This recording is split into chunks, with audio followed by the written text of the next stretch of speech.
Hello. This video shows some features of Adore, our architecture modeling tool as integrated in the online collaborative environment of the AGILE 4.0 project.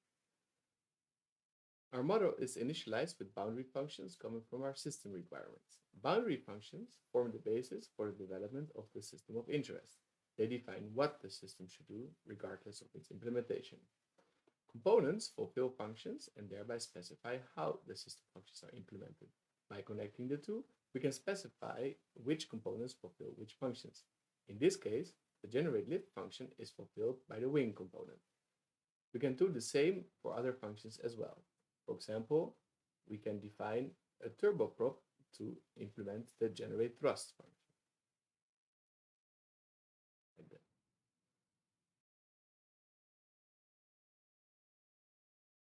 Since only one component can fulfill a function at a time, by connecting multiple components to a function, we can define an architectural choice.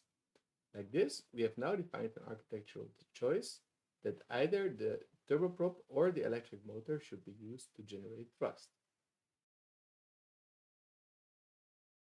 To fulfill their functions, components might need other functions. These are known as induced functions and only exist because the inducing component exists. For example, the function to provide fuel comes from the turboprop, and the electric motor needs the function to provide electricity. Just like boundary functions, induced functions also need to be fulfilled by some component.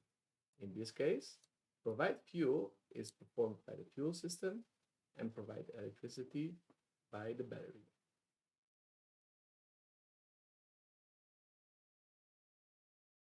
To choose the best architecture, we can define quantities of interest, numerical values associated to some element that can define additional decision variables or act as an evaluation metric. In this case, we associate L over D to the generate lift function and give it the role of design objective to be maximized.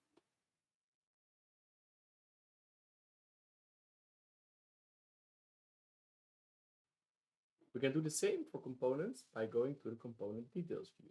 Here, the wing aspect ratio is defined as a continuous design variable to be varied between the values of 7 and 12.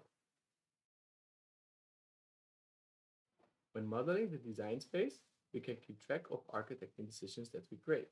Here we see the two decisions that we have modeled, the function fulfillment and the continuous design variable.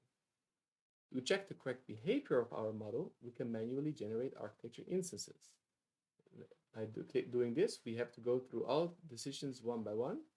Here we choose first how we want to fulfill the generate thrust function, and only after selecting the electric motor, the component and its induced functions are added to the architecture. Then we choose a value for the wing aspect ratio, and like that we have no more decisions to take, and we have defined an architecture instance. During an architecture optimization loop, this process is automated, of course. Thank you for watching this video demonstrating some ways that Adore can help model architecture design spaces.